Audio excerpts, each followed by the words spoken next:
What's up, everybody, and welcome to another video. Today, I didn't get to do a Q&A this week, like a live Q&A like I like to do, and so I went to my community tab and made a post on there asking for just some questions, and I've got a couple here, and I actually have an email from one as well, so I'm going to answer a couple of those, and maybe you guys can get some stuff out of this. So we're just going to start. First off, Beats says, how do you start off the day productively focused on language learning? This is something I've struggled with pretty much my entire language learning journey. Recently, from where I've been doing the mass immersion approach, it's kind of made me fall in love with the idea of learning languages and having this idea of language acquisition. And so I'm just focused because of seeing just kind of progress through immersion and seeing every day I may recognize another word or something. And I think doing that honestly kind of helps me get into a mindset of wanting to learn more. And so instead of the idea of relying on a Duolingo or something like that, where I'm like, oh, cool, let's just keep doing, my horse drinks beer. It's hearing stuff, right? I may hear a word and I'm like, I know I've heard that before. What is that? Or I may hear a word that I recently learned from some sort of vocabulary list or something, which I'm not doing vocabulary, but just occasionally looking into words. And that is what kind of keeps me motivated.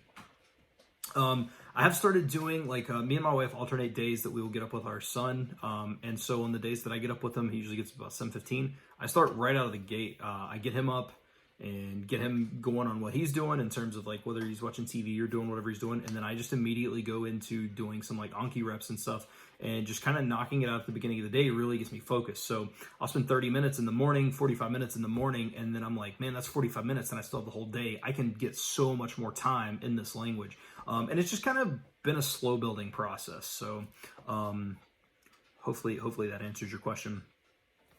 Ada says, do you try to learn words separately or in a phrase? Right now, neither. Right now, I'm waiting to finish RTK in Japanese.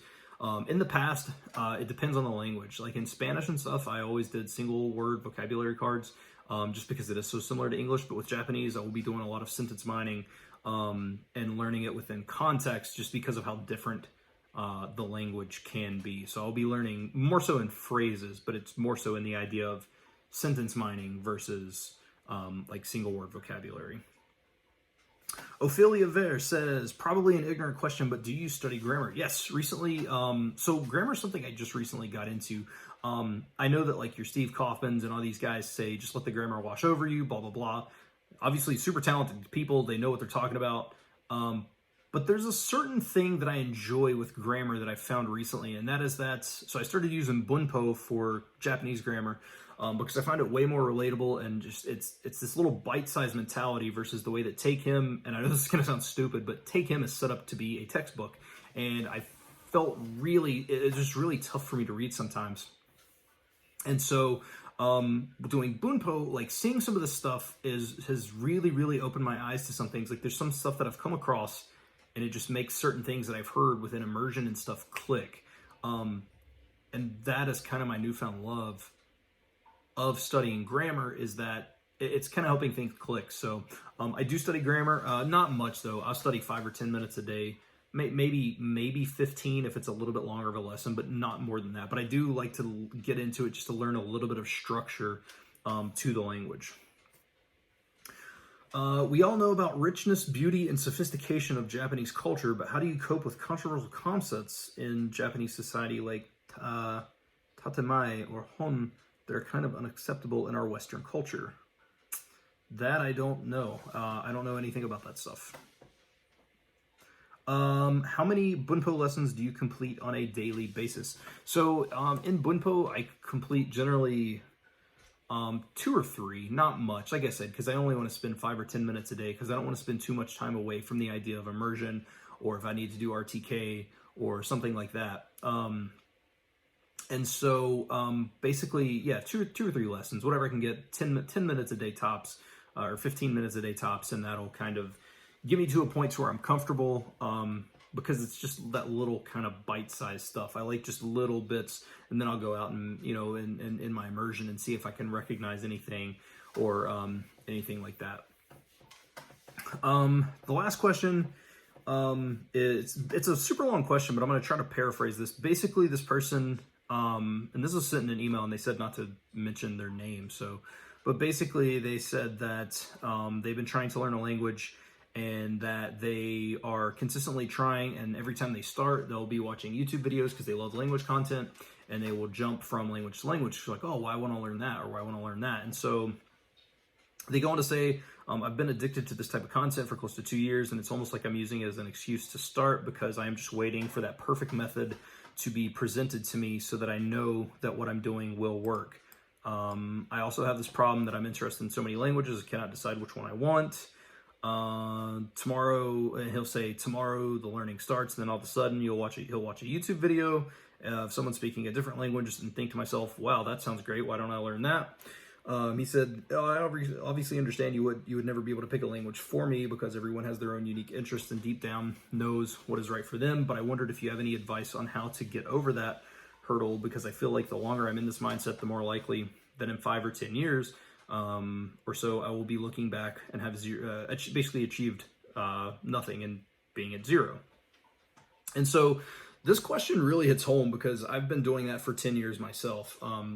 Constantly kind of this idea of wanting to study. And what I would say is what I would say is that pick something and just stick with it for at least 3 months. And I know that I had that video about the 3-month thing, but just stick with it for 3 months because you're going to be able to see in 3 months if it's something that you like or don't like. And what I do and what really benefits me on that, or what I would recommend to you is pick that language. I don't, like, personally for me, I don't watch English content until I have finished. What is with the dust in the air? Is it just because the lights are on that I'm seeing that now? I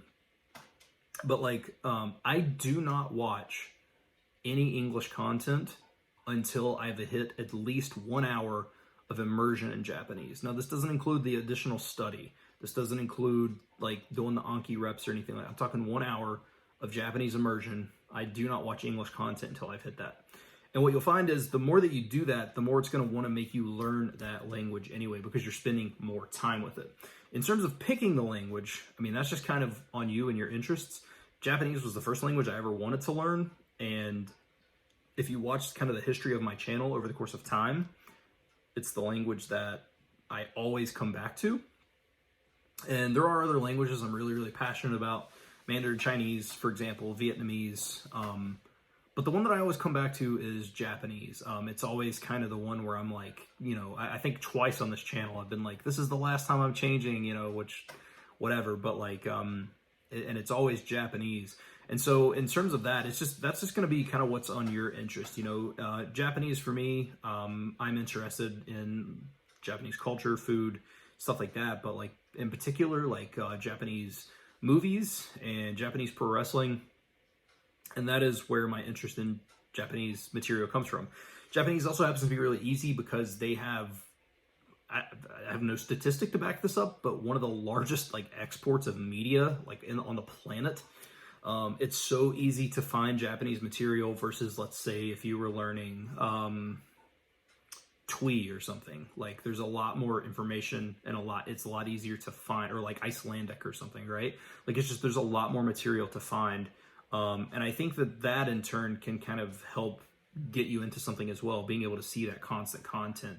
Now, if you have like friends or something like that, I mean, that could definitely be a benefit and give you kind of this want to learn. But yeah, that's a very hard question to answer because realistically, you're the only one that can answer what language you want to learn.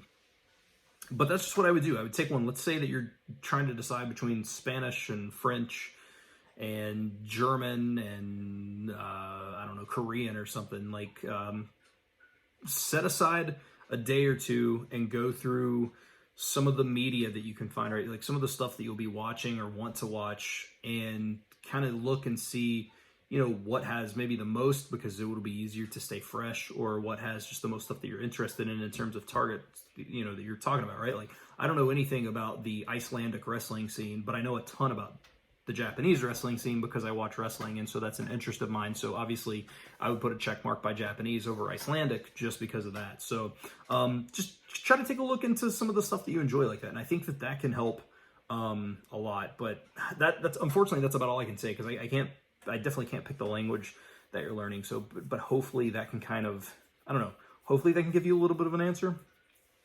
Yeah, so But that is all the questions that I have right now. There's just a couple on there, so hopefully you guys enjoy that. Sorry, hopefully this lighting, I'm trying to get better at it, but God only knows if that's happening or not. But yeah, thank you all for watching. I hope you enjoyed, and I will try to do a live stream next week in terms of like kind of a Q&A/AMA type thing. But yeah, thank you all for watching. I hope you enjoyed, and I will see you all in the next video.